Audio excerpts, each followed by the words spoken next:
Welcome, and I believe this is our 14th meeting time. And today we are going to dive a bit deeper into the concept and idea of judgment. I know when we say to work on non-judgment and when you're rekindling, you're working on kindness and compassion and all that good stuff. It can be easier said than done. But I think it's important for us to really dive into maybe what causes the judgment a little bit and find ways for us to stop that or be aware of, not even stop, but just be aware of that pattern that we have as human beings. See, I was listening to a doctor in she's in psychology, and she stated that we self-sabotage a lot when we're judgmental. We kind of set ourselves up for failure. We set ourselves up when we're negative self-talking. We are creating our own destiny by doing that. And honestly, that makes sense, because when we talk about being mindful, we talk about being present and positive and remembering what we pay attention to, becomes stronger. And so if we are paying attention to judgment and negativity, especially, if we are judging ourselves in some type of way, we are going to continue to have that perpetual downfall in regards to what our mind is thinking and what our mind is creating. In fact, a Dr. Marsha Linehan stated something that was really profound. And so I'm going to say this right now, and then later I'm going to revisit the comments so we can think about it during our meditation a little bit. But she says, the minute you think someone doesn't like you, you can get them to not like you just by treating them as if they don't like you. And what she's saying is that the minute you don't think like you're enough for something or someone, maybe you don't think you're smart enough for school or college. Maybe you don't think you're wise enough or skilled enough to be a at-home parent / teacher / cook / cleaner / everything else under the books, social emotional teacher, everything. Maybe you don't think you're a good enough friend. Maybe you think you're never going to be good enough in your profession. I don't know. But honestly, I think the feelings of not being good enough are the center of why we become so judgmental. We become so judgmental to ourselves, first and foremost. And that's what she's saying. She's saying the minute you think someone doesn't like you, the minute you don't think you're enough for someone or something, you can get them to not like you. And you can get them to make you feel like you're not enough. And so what you do is you build up these walls, you start defending against these concepts and ideas of you not being enough, and you actually can scare people off. Or you can actually self-sabotage and not do well in school or your job or whatever, because ultimately you are creating this non-truthful episode, like reality TV show episode in your head, and you're not helping yourself because you don't give yourself enough credit, and you're not giving yourself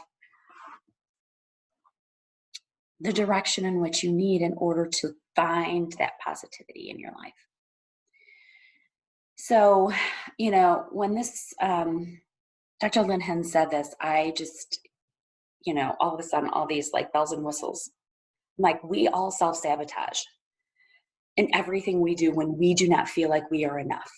Because if we do, all of a sudden we find ourselves defending ourselves, mainly defending ourselves to not much.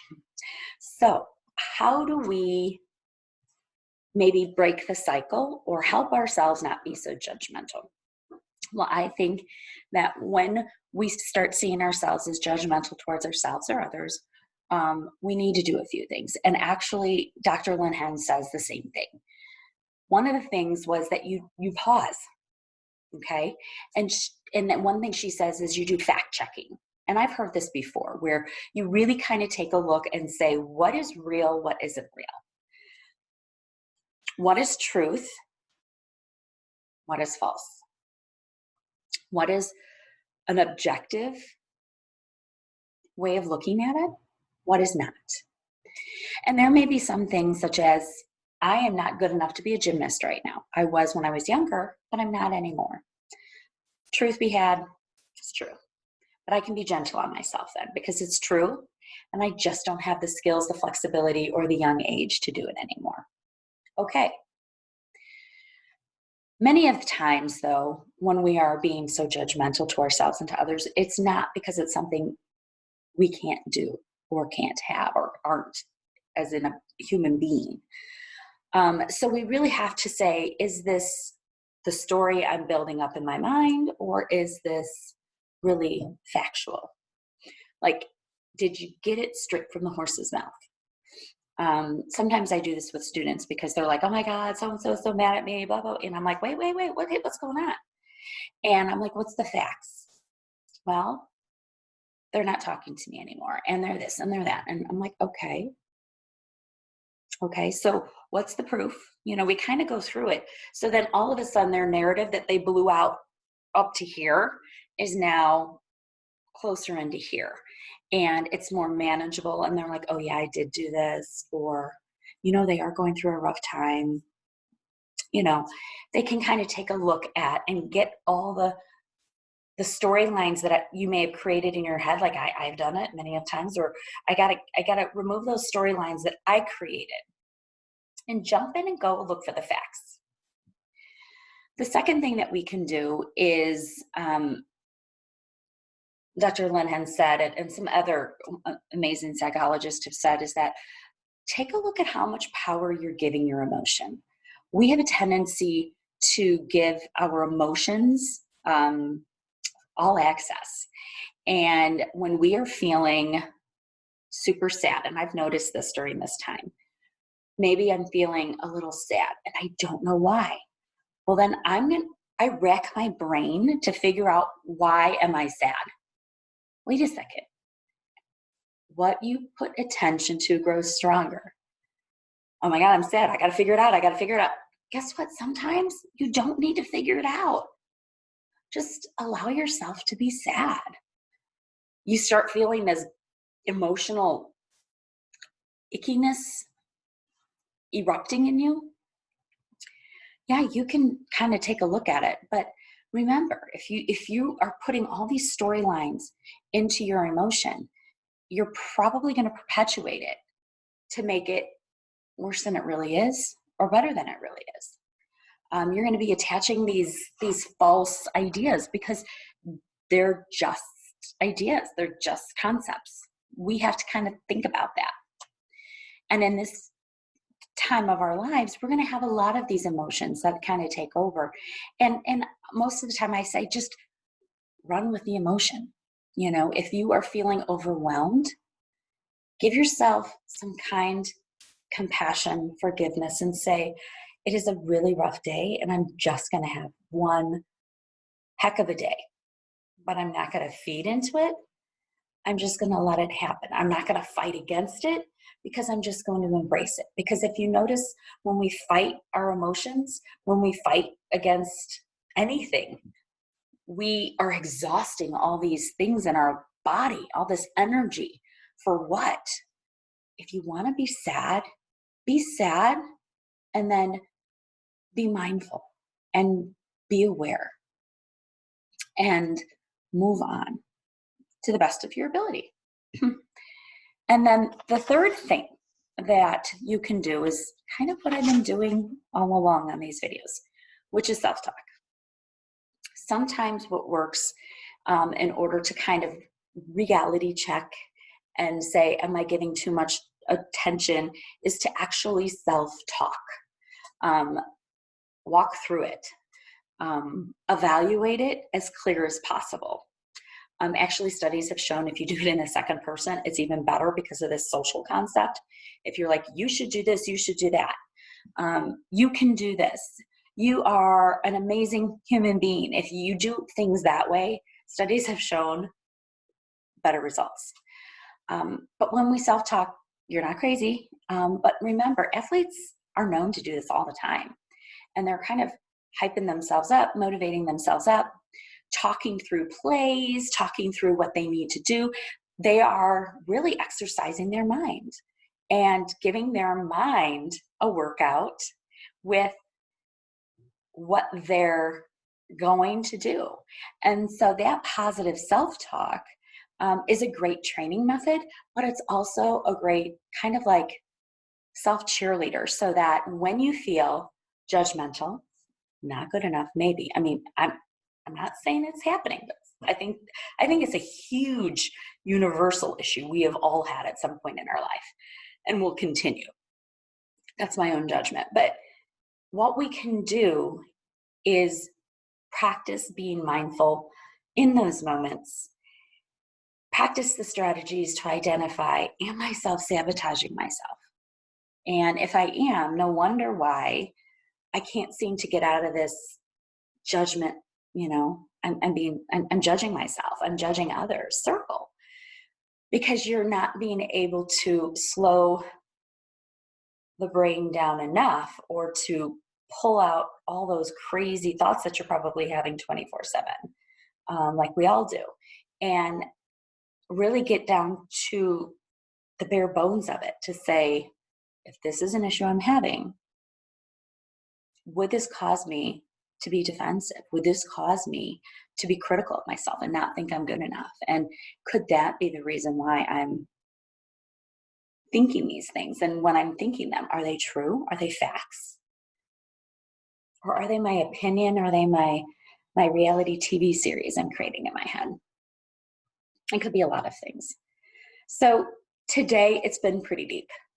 I apologize for that. But I thought when I saw this other part about self-sabotage, I thought it was perfect for us to look at during this time of judgment, because we are humans and we have a tendency to do that quite a bit. So go ahead and let's get ourselves comfortable and close your eyes. And I'm just going to we're going to we're going to leave on the quote and a couple things in regards to our brain. And I hope that in leaving this, it allows to stimulate some of your thinking in regards to what is it you can do to help yourself be more kind to yourself, more gentle, more loving, more compassionate, more self-forgiving, and the list can go on and gracious. So go ahead and get yourself situated and close your eyes if you feel comfortable. If not, go ahead and put yourself down in a soft gaze. And then start taking those conscious breaths of yours. I think we've been here enough to know that you are able to make those conscious breaths as you need. The 4 count, 5 count is always the easiest. But if you want to do the nasal breathing, you want to do the 4 and 4, it's up to you, whatever you would feel most comfortable with.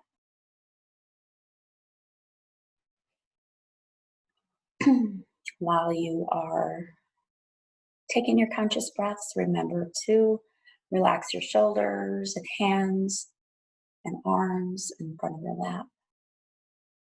You can relax your jaw, your eyes, your sinus cavity, temples, even the top of your head. Your abdomen, your thighs, your hips, your knees, your feet, your calves, your toes.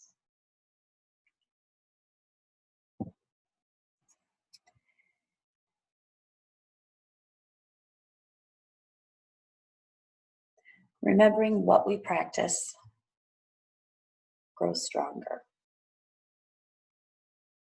I almost think that's Chandra Shapiro's anthem, and I think it's so valuable.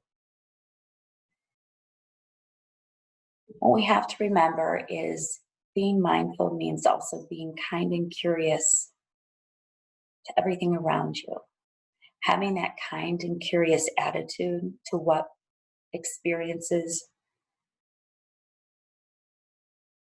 we run into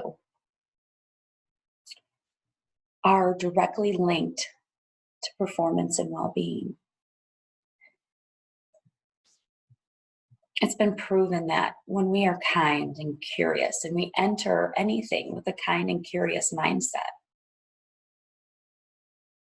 we are actually activating the learning centers of our brain. So that self-love, that loving kindness to ourselves and all of humanity, all living things, keeps a direct connection to lifelong learning. When we are in judgment, we are not as kind and compassionate. And we actually shut down our learning centers in our brain. That's when I always say, and I hate the word stupid, but I always say, stress makes you stupid. Why? Because literally, stress, negativity shut down the learning centers of our brain. And we go into this like survival mode.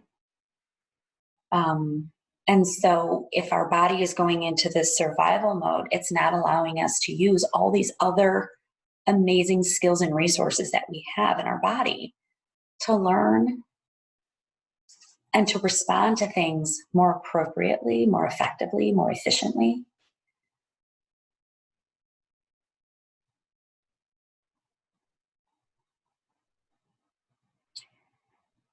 When we're in judgment, I truly believe we self-sabotage because we are truly trying to protect. And it's doing it the opposite, protecting our ego, protecting ourselves from what might be. And we don't know what that is. But by golly, what we know is better than what we don't know half the time, we think. And so when we are judgmental, most of the time it's because we're trying to protect ourselves. And if someone is being judgmental to you or to others around you, and I know we're all guilty of it, because we jump into this, survival mode, fight, flight, or freeze. We need to try and open our hearts with more kindness and compassion and recognize that if others are being judgmental to us, it's more than likely because they are also judgmental to themselves, truth be told. Now, it's something to think about. It's not the know all, the be all, but I just hope some of this resonates with some people. And if not, if it's just me, which I doubt, it's okay. So as Marsha Linehan stated, the minute you think someone doesn't like you, you can get them to not like you by treating them as if they don't like you. Do me a favor today. Treat yourself in a way that you like yourself, that you appreciate yourself, that you love yourself, And when you start the day off that way, it's hard to get into that cycle of judgment. And yes, easier said than done. All right, I promise tomorrow will not be as heavy. All right, have a good day. Take care.